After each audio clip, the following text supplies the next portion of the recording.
The Supreme Court will hear a case with a lot of buts and ifs. Washington, AP. It's hard to imagine a less contentious or more innocent word than and.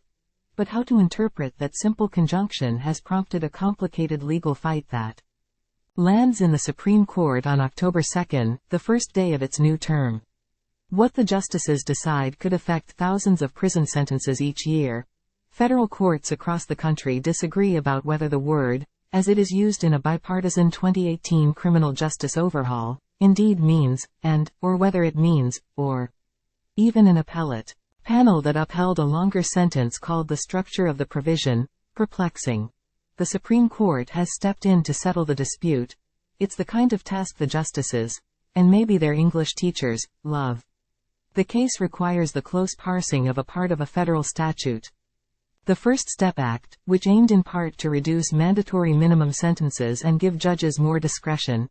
In particular, the justices will be examining a so-called safety valve provision that is meant to spare low-level, nonviolent drug dealers who agree to plead guilty and cooperate with prosecutors from having to face often longer mandatory sentences. File. The Supreme Court is seen in Washington, with the U.S. Capitol in the distance, November 4, 2020. It's hard to imagine a less contentious or more innocent word than and.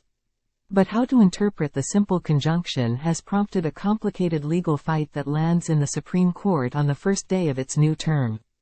Next week, what the justices decide could affect thousands of prison sentences each year. AP photo, J. Scott Applewhite, file. It's much more than an exercise in diagramming a sentence. Nearly 6,000 people convicted of drug trafficking in the 2021 budget year alone are in the pool of those who might be eligible for reduced sentences. According to data compiled by the U.S. Sentencing Commission, overall, more than 10,000 people sentenced since the law took effect could be affected, according to Douglas Berman, an expert on sentencing at Ohio State University's law school. The provision lists 3 criteria for allowing judges to forego a mandatory minimum sentence that basically look to the severity of prior crimes. Congress did not make it easy by writing the section in the negative so that a judge can exercise discretion in sentencing if a defendant does not have 3 sorts of criminal history.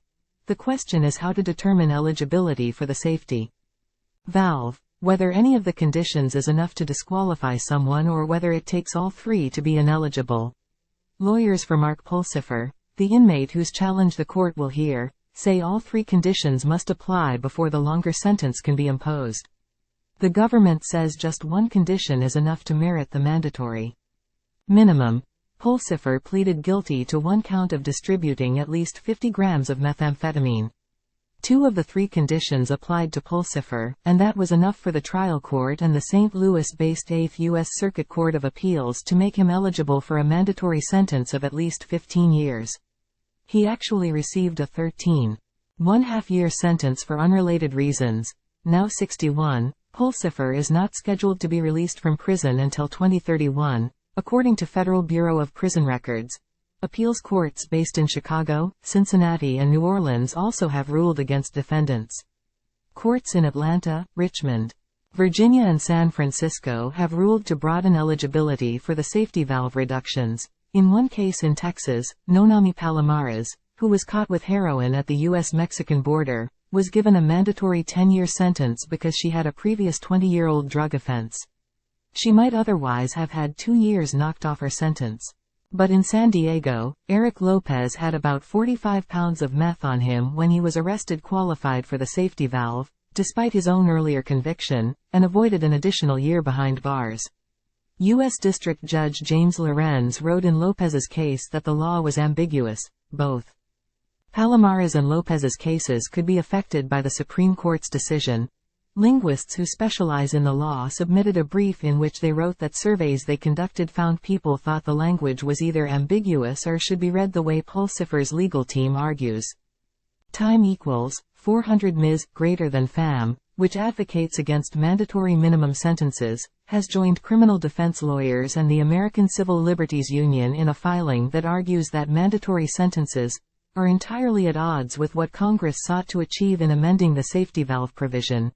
That judges be allowed to use their discretion when sentencing low-level, nonviolent drug offenders. Berman said the language of the statute alone points to a broad reading that would favor defendants.